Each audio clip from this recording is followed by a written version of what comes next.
I remember that moment like it just happened. My name is Lindsay. I am 32 years old and honestly I do not know what I was thinking. I was sitting in the kitchen casually talking to my sister Danny about something I probably should not have said out loud. You know when you vent a little too much and realize later you should have kept your mouth shut. Yes, that is me. I do not think I meant for him to overhear it, but maybe deep down I did not care enough to keep my voice down either. I told Danny that if I had to do it all over again I would not date Derek, my husband. I said it so casually, like it was nothing important, as if I was talking about a bad haircut instead of the man I promised to spend my life with. I do not even know why I said it. Maybe I was feeling bored, or maybe I just wanted her sympathy. Derek was not even doing anything wrong at that moment. He was in the other room, probably scrolling through his phone like he always does when he is winding down after work. But I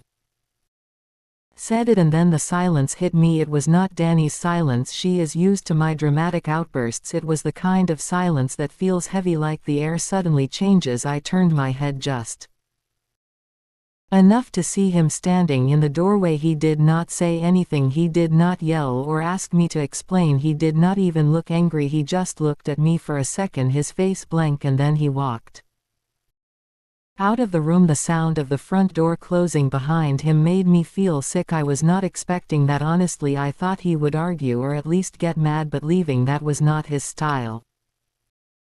Derek has always been the calm one, the patient one, the one who balances out my energy. I did not think he would actually leave though. I mean, it was not like I said I hated him or that I was going to leave him. It was just venting. Right? Is that not what people do with their sisters? You say things you do not mean because they get it. They are supposed to. Danny did not even know what to say. She just looked at me with this wide-eyed expression like she could not believe I had said it either. But instead of admitting I messed up, I doubled down. I laughed it off and said he would be fine. He was just being dramatic. I do not know why I said that. Maybe because if I admitted I was wrong I would have to deal with the guilt, and I did not feel like doing that in that moment. An hour went by and he did not come back. I called him once, and when he did not answer I texted him asking if he was okay, but there was no response. Fine, I thought. If he wanted to sulk, that was on him. I was not about to beg him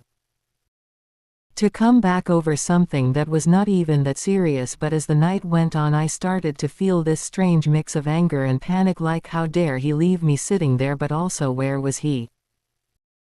Was he trying to teach me a lesson or what? I stayed up until midnight scrolling through my phone, pretending I was not, waiting for him to walk back through the door. He did not. By the time I finally went to bed I was more annoyed than anything else. I told myself he would come back when he was ready and that I was not going to lose sleep over it. Spoiler alert, I totally did. The next morning his side of the bed was still empty. His toothbrush was still in the bathroom. His shoes were still by the door, so it is not like he packed up and left for good. But I could not shake this uneasy feeling. I texted him again asking where he was and if we could talk, but still nothing. At this point I started to really worry, not because I felt guilty but because I hated being ignored. I am not the kind of person who deals well with the silent treatment. If there is a problem I need to talk about it, get it all out and move on. But Derek, he is the type who lets things simmer in his head, and that drives me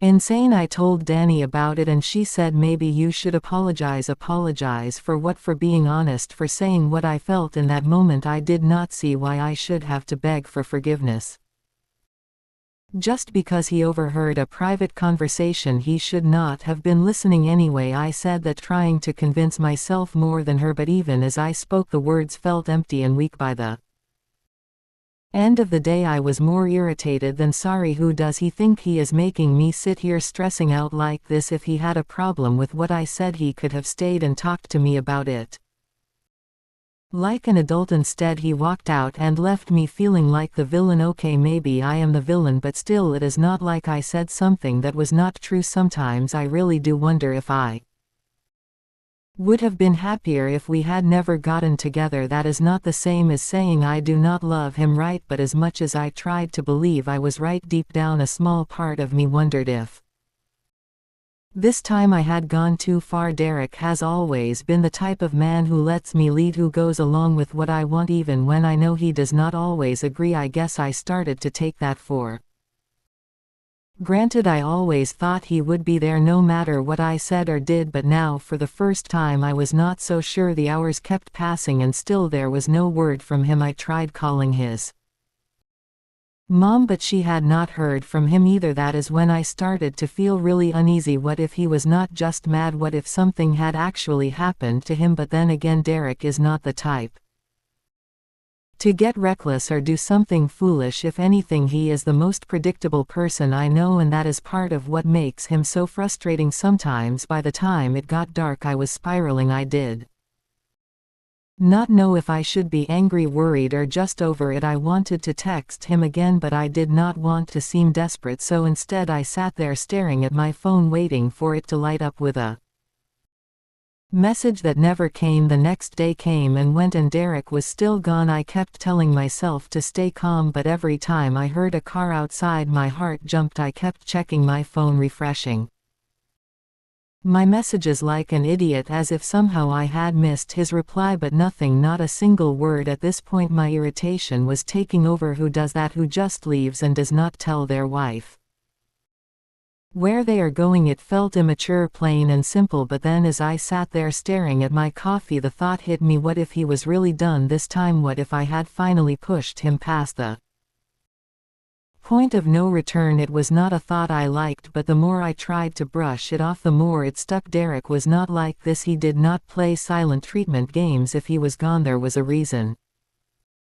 And maybe it was bigger than I wanted to admit. Around noon Danny called to check on me. Have you heard from him yet? She asked, her voice softer than usual, like she was trying not to scare me. No, I snapped, and honestly it is ridiculous. He is the one making this a big deal, not me. Lindsay, she said carefully, you kind of made it a big deal first. I wanted to hang up on her. You are supposed to be on my side, I said instead, but even as I said it I felt a sting of guilt. She was not wrong, not completely. Maybe I did make it a big deal, but it was not like I planned to hurt him. It was just venting. I did not think he would take it so hard. It is not like I told him I was leaving or that I did not love him. People vent all the time. He was just being too sensitive. By the time evening rolled around I had convinced myself I needed to stop waiting. If he was not going to come back on his own, I would go find him. I called his mom again, but she still had not heard from him. I tried a couple of his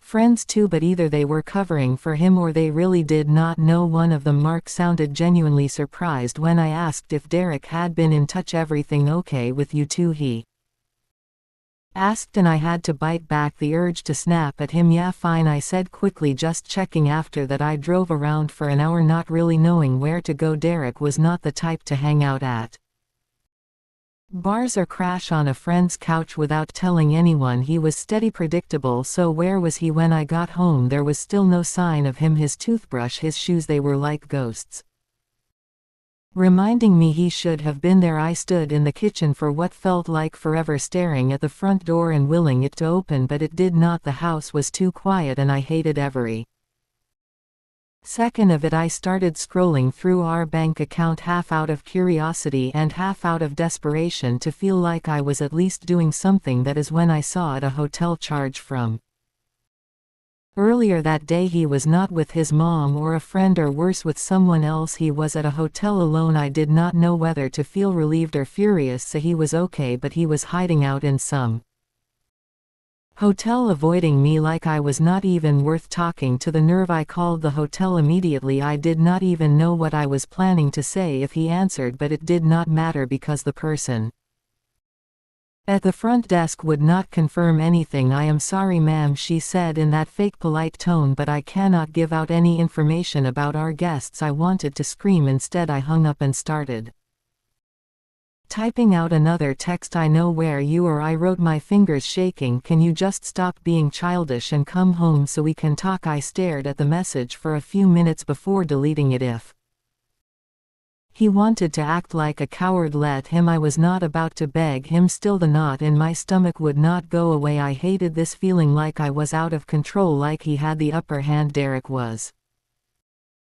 Supposed to be the one who chased me, who forgave me, who let me vent and then moved on. That is how it always worked, so why was it not working now? The next morning I woke up to an empty house again. The silence and the not knowing were starting to get to me. I tried to focus on work, but every email, every phone call felt like a distraction from the real problem. My husband was gone and I had no idea what to do about it. I kept telling myself it was not that serious, that he just needed some space, but the longer he stayed away the harder it was to believe that by mid-afternoon I could not take it anymore. I drove to the hotel not caring how desperate it made me look. If he was not going to come to me, then I would go to him. When I got there, the clerk gave me the same line about guest privacy, and I had to fight the urge to cause a scene. He is my husband, I snapped, but she just smiled, that fake customer service smile, and said, "I am sorry ma'am." Defeated, I walked back to my car and sat there, staring at the steering wheel for a long time, and that is when I started to feel something I had not allowed myself to feel in years. Fear. What if he was not coming back? What if I had really pushed him too far this time? And what if deep down I knew it was not just about what I had said to Danny? This was not the first time I had let my mouth get ahead of me, and it was not the first time I had put my own feelings before his. Maybe this time he had finally had enough. Still, as much as I hated to admit it, I was not ready to apologize. Not yet. I needed to see him first to make sure he was okay, to figure out how to spin this in my favor, because if there is one thing I have always been good at, it is talking my way out of a mess, and this was just another mess, right? I did not have to wait much longer to see Derek. After my failed attempt at the hotel late that same evening, the front door finally opened, and there he was. He did not slam the door or throw his keys down like I probably would have done in his place. He walked in calmly, almost too calmly, and I could not read his expression. That blank look on his face made my stomach twist. I was ready for a fight, or at least some dramatic explosion, but this was worse. He set his bag down by the couch and stood there for a moment looking at me like he was trying to decide what to say. For a second I thought he might just walk upstairs without saying a word, but instead he spoke. "We need to talk," he said, his voice steady but so cold it made my skin prickle. "Yeah, no kidding," I snapped back, folding my arms across my chest. I was already defensive, even though I knew deep down I should have been the one to say sorry, but I was not going to start there. It felt like admitting I was wrong would give him some kind of power over me, and I was not ready for that. He sat down on the couch and motioned for me to sit too, but I stayed standing, leaning against the kitchen counter like I was too busy to care. "You going to explain why you ghosted me for 2 days?" I asked, trying to sound casual, but my voice came out sharper than I wanted. Derek sighed, rubbing his hands together like he was trying to warm them up. "I needed space," he said, "to think, to figure out how to even talk to you after what I heard." I rolled my eyes. "Oh, come on, Derek, are we really doing this? You overheard one thing that I said in private to my sister, and now you were acting like it is the end of the world." "It was not just one thing, Lindsay," he said, his voice rising slightly before he forced it back down. "You said you would never date me now, that if you could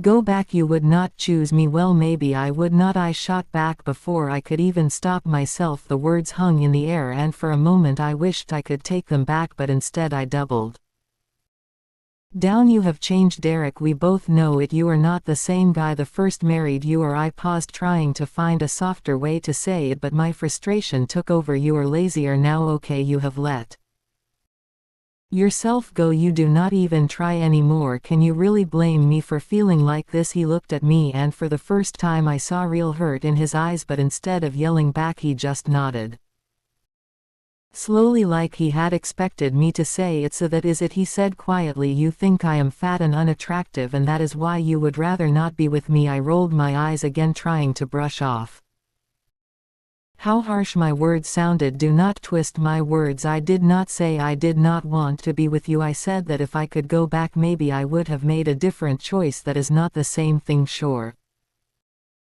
Sounds like it to me," he replied, his voice steady but unshaken. "And you know what, maybe you are right. I have changed. I have gotten older. I have gained weight. I have gotten comfortable, but that is what Happens when you are married, Lindsay. You settle in, you build a life together, or at least I thought that was what we were doing. I felt my face burn, a mix of embarrassment and anger bubbling up inside me. Do not make this about me, I shot back, my voice rising. You think I do not notice how distant you have been, how you barely talk to me anymore unless it is about work or bills or what we are eating for dinner. You are not exactly giving me a reason to feel excited about this marriage, Derek, so this is my fault now, he asked, his tone calm, but it stung even more than if he had shouted. I am the reason you are unhappy, the reason you do not respect me enough to keep a conversation like that between you and your sister private. I threw my hands up in frustration. You are twisting everything I am just saying. Maybe if you put in a little more effort, worked out, showed some interest in me like you used to, maybe I would not feel this way. He stared at me for what felt like forever, and then he did something I did not see coming. He stood up slowly and looked me straight in the eyes. You know what, Lindsay, I think this says more about you than it does about me. What is that supposed to mean? I snapped, feeling this rush of panic in my chest. He was not yelling, he was not throwing my words back at me the way I had expected. He was just calm, and that calmness made me feel even smaller. It means, he said, his voice steady, that you do not see what you have. You have someone who has been here for you through all your impulsive decisions, your spending habits, your ups and downs, someone who has never judged you for any of it, and instead of appreciating that, you look for reasons to tear me down. I opened my mouth to respond, but he was not finished. I know I am not perfect, I know I have changed. But so have you, Lindsay, and not in a way that makes this marriage easier. You have turned into someone who does not take accountability, who lashes out instead of having a real conversation, who would rather blame me than look in the mirror. His words hit me like a slap, but instead of admitting he might be right, I snapped back, oh, so now you are perfect, the saint who has been holding this marriage together while I am the problem. He shook his head, picking up his bag again. No, I am not perfect, but at least I am trying to be better, and I am done standing here letting you make me feel like I am not enough. If you cannot see the value in me anymore, then maybe we need to take a step back. I froze. What are you saying? I asked, my voice suddenly small. I am saying I need more than this, he said, motioning between us, and if you are not willing to work on it, then maybe I should not be here anymore. He did not yell, he did not slam the door when he left, he just walked out, leaving me standing there stunned and more confused than ever. Over the next few weeks, reality hit me hard. Derek did not come back, not even for his mail. Every time I walked into the house, the emptiness felt heavier. It was not just that he was gone physically, it was the silence, the absence of him that cut the deepest. I started reaching out to him more, trying to test the waters. The responses I got were polite but distant. Hope you are doing okay. I will come by this weekend to grab my things. That was it. No warmth, no opening for conversation. He was not cruel, but it was clear he was done being vulnerable with me. The weekend came, and I dreaded seeing him when he walked through the door. He looked different, his shoulders looked broader, his posture straighter. He had trimmed his beard, and it actually looked good, clean and intentional. He even smelled different, like he had started using cologne. I hated to admit it, but he looked better than I had seen him in years. Hey, I said awkwardly, standing by the kitchen counter as he walked in. Hey, he replied, giving me a small nod but nothing more. He did not ask how I was doing, did not try to make small talk. He just walked straight to the bedroom and started packing his things into boxes. I followed him, unsure what to say but desperate to break the silence. Derek, can we talk? I asked, my voice softer than usual. He did not stop packing. About what? He said flatly. I hesitated. About us? He paused for a second and looked at me with an expression I could not read. What about us, Lindsay? You made it pretty clear how you feel. I did not mean it like that, I said quickly, stepping closer. I was upset. I was not thinking. He shook his head and kept packing. No, Lindsay, you were thinking. You just did not think I would hear it. The lump in my throat grew. I did not mean to hurt you, but you did, he said firmly, finally meeting my eyes. And it is not just about that one thing, it is everything. The way you talk to me, the way you treat me, it is like I am never enough for you. I felt tears Sting my eyes, but I forced myself to keep my voice steady. I was wrong, I know I was, but we can fix this. We have been through worse, right? He let out a small bitter laugh. Have we? Because I do not think we have ever been through this, Lindsay. I do not think I have ever felt this disrespected, this unwanted, and the worst part is I stayed. I kept trying even when you made it clear you did not appreciate